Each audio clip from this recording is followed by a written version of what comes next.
Zapora iribagiza mushiki wa Rwagasore ni jewe ndamukurikira.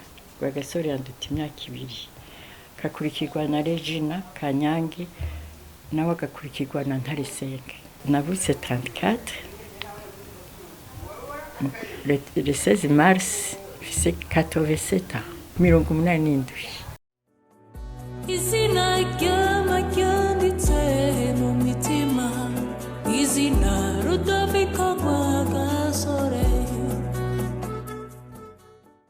Icyo cyiyumviro cyazanywe na Rwagasore nyene ho yumviye ko Ikongo baronse independance, nawe yari afise 27 ans. Niko rero amaraso arashuha ati natwe Burundi tutikukiye turinda kwikukira cava mu ishuri azini Burundi. Iko gutangura rero kwegeranya abashinga ntaye bingana, arababwira ati nimuze rero natwe dusabe kwikukira.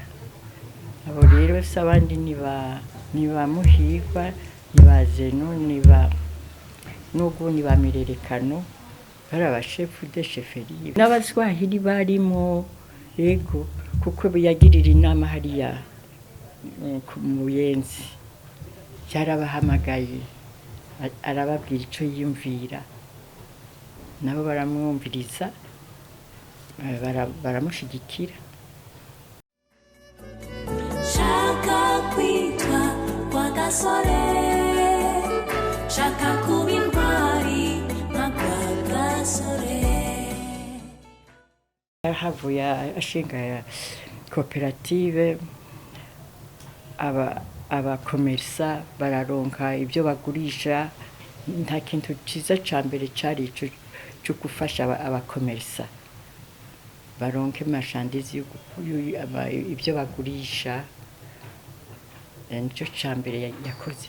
Hariho abaza kubasigurira akabazanira, urabona hajya kuri hamubwiza hamwe hari inzu bakoreramo Bonakeye, ni hajya rero bahurira, niho koperative yakorera bayitanguriye.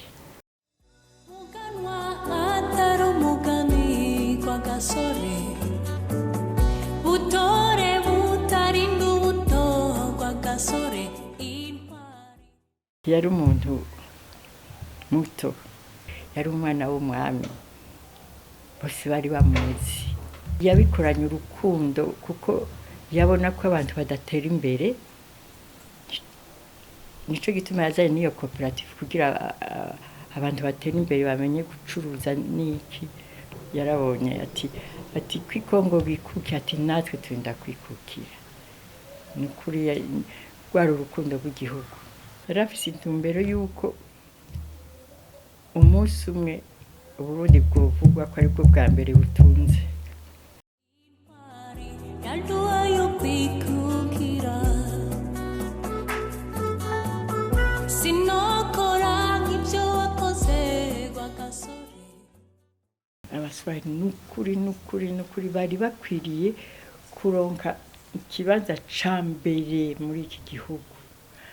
Twari kuronka independence iyo bataba rero musulman sivuga abaswahili, kuko yivuze umuswahili ngo numubeshe oya mutikute. Bakijije Rwagasore gatatu kose bagire bamwice. Iyo Rwagasore yapfa ataraja gusinya tuba twari kuronka independence vuba après 40. N'abaswahili bakoze uko bashoboye kose kugira turonke independence. Ubwa mbere ndibuka yuko ujya ifundira Jabu se warajabu yarakijije Rwagasore umunsi umwe bamutegereye acamushira mu ikamyo yiwe.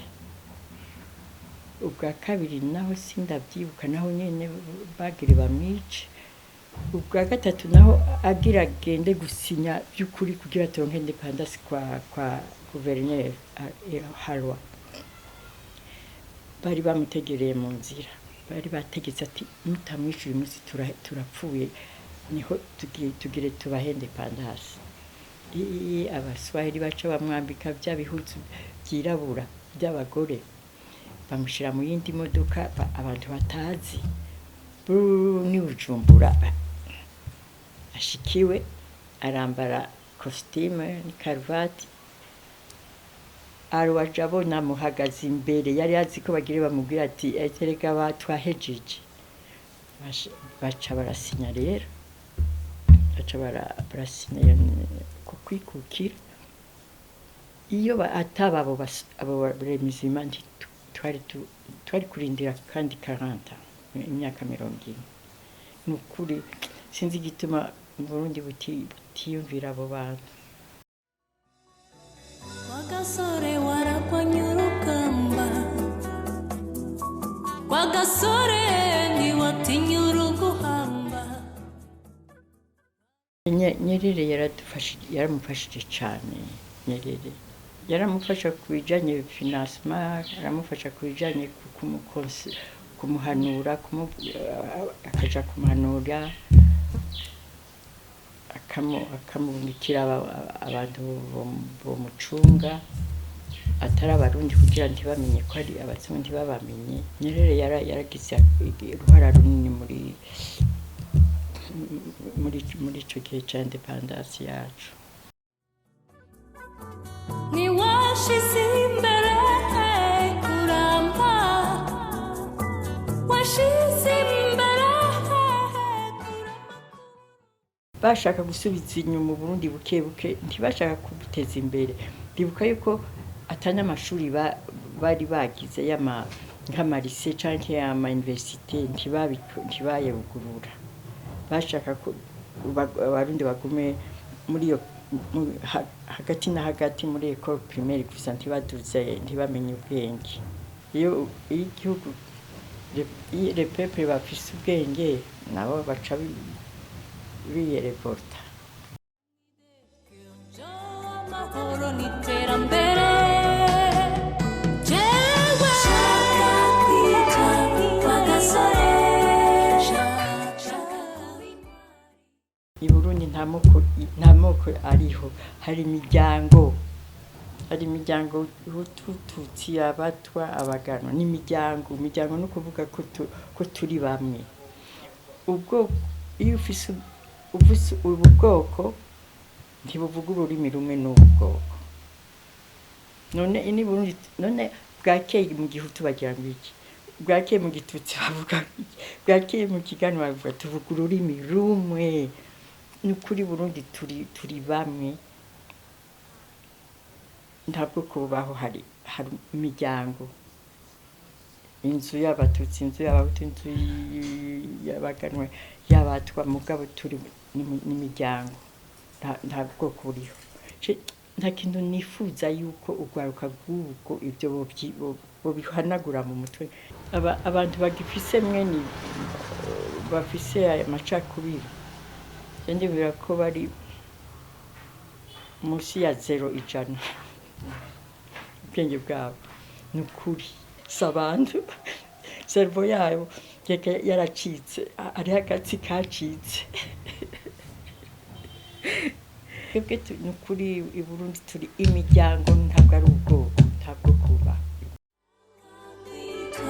wagasore shaka kuba intwari nk'agasore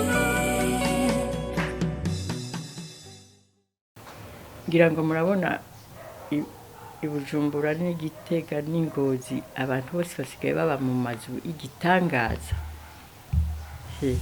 je ndimbira bajya bamugwanya bashaka ngo barindire iyindi myaka 40 twari kuguma tuba mu nzu z'ivyatsi ubu ndi murange n'abantu bamerewe neza baba mu mazu meza je ndibuka mvino 62 abantu bari bakiba mu nzu z'ivyatsi ko ngarukiye ejo bundi mbona amabati ntiworaba mu gihugu oya n'ukuri igihugu cateye imbere kameme bama bambaza mbega kuri hiyo mbega kutogarukira mu Iburaya cenzi igihugu cacu kirimo amata n'ubuki kandi je naravuze nti abarundi tuzopfana shaye dukirane sishobora guheba iki gihugu mu feri yaseseye amaraso.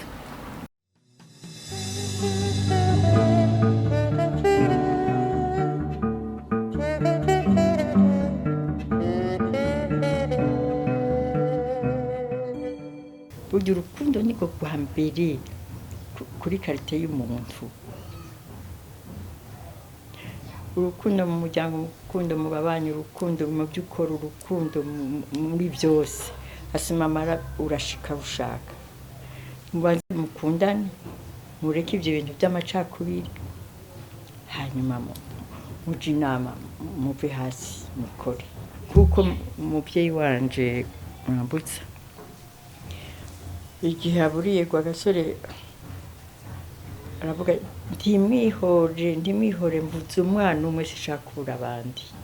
Ni kuvuga ko mwese muri abana biwe. Ce message nobaha n'ukuri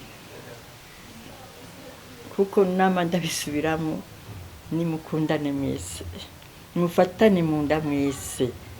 Twese turabarundi, ntabwo kuburiho kuko hari ururimi rumwe, hari indimi zitatu canke zine. Dukundane, akini noshobora kubabwira atari urukundo. Ahari urukundo hari amahoro. Bakurikize iyo message ya Rwagasore.